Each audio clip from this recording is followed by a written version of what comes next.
Hi guys, today for you one more Soviet test device in a suitcase. This one is pretty small, so you can see it is a steel suitcase. Here are the opening mechanism with locking tabs here, locking device. So what is it? Here is the base. So it is the 9B452. Whenever you see Soviet references with 9 on a letter, it means it is for a weapon system. I have no clue what it does. There is a book here, but sadly the serial number is not matching. So we have this box with a little handle on the side for a generator you have to turn. Plug here for this wire and button, voltmeter, yes. And some informations here. It seems it is giving how many turns you have to make by seconds with this handle, but it is stuck, so it will be pretty hard. So you can see the case is very nicely made. So there is this big piece of wire here with a special connector at this side end. The other end is just a regular mill grade connector.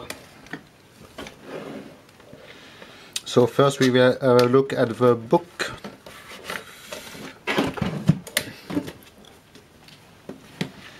Is zoom for you. So as I said, the serial number does not match. What do we have in here? So it is written formuliar. Pribor, it means device, the device number. And here are the instructions for you. Seems we have some calibration information here for this particular device serial number. Someone did a sign over here. Some erratum sheet and more user area for keeping track of information, but it is not filled. And it is all. There is no, I do not see any date on this thing, sadly. So here is for the book. About this plug here, which connects to the device you want to test, it looks like. You have another time the number here, 9B452. I am not sure if it is a serial number. Maybe. So there is this cap on the plug. It is quite well because in fact it seems, I do not know if I can open it, maybe not. It seems it is there is something inside, it is not a dummy cap. And here is the very special kind of connector. It looks like we may have a high voltage pin here in the middle. So I will try to take it apart for you and see if there is anything of interest. So guys, sadly no luck here. I did remove the screws, but nothing is coming apart. I did try to pry it out, but it does nothing. I did try to unscrew it and put a little force, but no, it is doing nothing. So this part is not possible to open. You can see the seal here. And this part also, I did remove the screws, but it seems we have some goop, sealing goop, and it is very hard. I did try even to hammer it and it does nothing.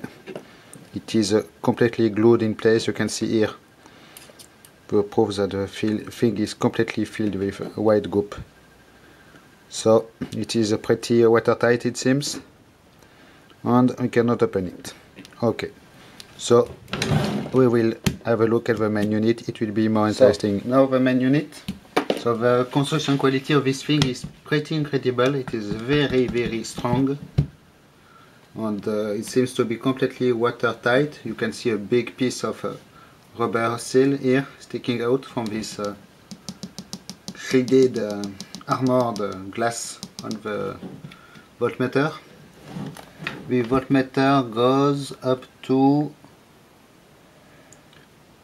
100 volts on the upper scale and 3 volts on the lower scale. It is quite weird, or maybe it is 300.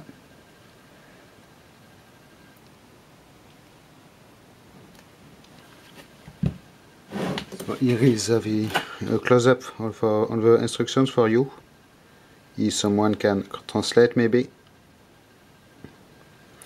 This is a sticker from the National Volksarmee, because it comes from former Eastern Germany, from eBay as always. You can see here a wax seal onto a gas filling screw, maybe to put inert gas in the thing. Here on the top you have a plug for the wire with proper cap, of course. It is very long to unscrew. The cap has a rubber at the bottom also. Very serious stuff. But the issue is that this part here does always end up rusting on my Soviet stuff I have. It is shitty metal and... Okay, so we will open it. So here you have a dynamo crank handle. It unfolds like this and you are supposed to turn it, but it is completely stuck. So for taking it apart, if I remember correctly, I need to undo this screw. As you can see, it is not a very regular shape of screw. Then I should be able to remove this cover here. Yes. So this is also a sealing cover. And now I can remove the top cover. So the nice thing with such stuff is you can take apart a number of times and you can always reassemble it. And even if you have damaged screw, they are regular, a common kind of screw, so you can replace them quite easily. And here we are. So as you can see, first you can see the thickness of the box. It must be 5 or 6 millimeters thick. So you can see it is in 2 parts with a stupid piece of wire between the 2 parts that you cannot unconnect. So here is the dynamo. Pretty little thing. Here you have the body of the switch with rotating contacts. So very regular kind. I had almost the same in the frequency generator I took apart. And here is the voltmeter with a bakelite body, as you can see. Very nice. So the screw here on the front, seal all around, and at the bottom here, what do we have? We have a piece of it does not seem to be a circuit board. You think it is a soldering post board, but I do not think you have tracks behind. I think you have wirings. Here you have some, according to the letters on the parts, this is a transformer, a C-core transformer it seems. A did bug mount transistor here. This must be some kind of voltage regulator vacuum tube with 3 or 4 legs. Capacitor. a bunch of diodes I have at the bottom, and here capacitors in storage capacitors in a metal can with a glass insulator at the top. I'm not sure if you can see it, but they are glass insulated.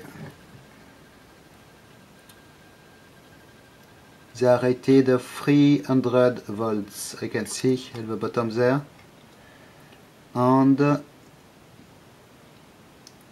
the code is 1971 on them. Okay, so it is pretty much everything, not sure. Maybe I can try to unscrew this board in order to show you how it is made at the bottom. It was not too easy, too difficult, excuse me, to remove, and here it is. As I did the guess, no PCB tracks but only wirings. Excuse me, like this. You can see you have some kind of serial number here, and all the wiring neatly tied together. Very nice work you can see here. These terminals are for the transformer. Thick conformal coating over everything. This is the cap of the transistor, the other side here. And a little better view on the capacitors with the brand, the model of the capacitor, value 500 microfarad.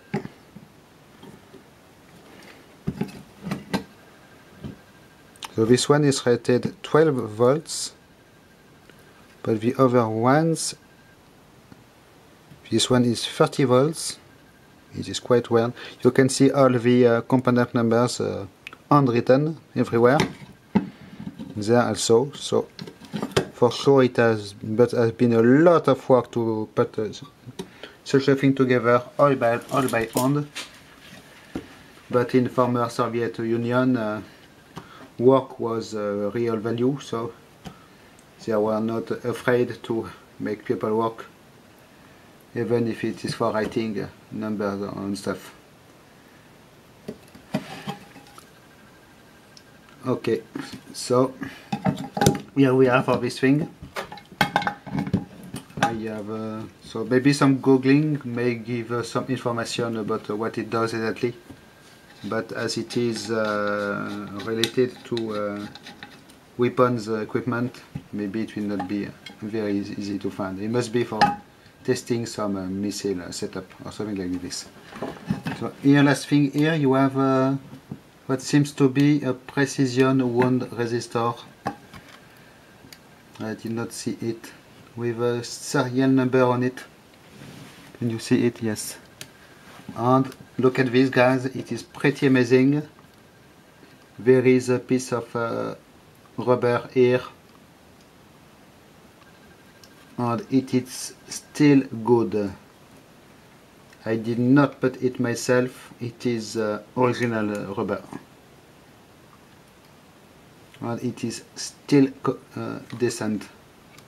So back in the time we were able to do to make good rubber, and now if you collect vintage AFI equipment and such, you can you know how rubber comes bad, but oddly enough this old Soviet made rubber is still perfectly good, either on this seal here, this seal here also, this one on the side also, not turning to goop at all. So it is weird, we did lose how to do proper rubber, it seems. Okay, so we'll put it back together and it will go back in storage because I have nothing else to do with it anyway. Thanks for watching, bye bye.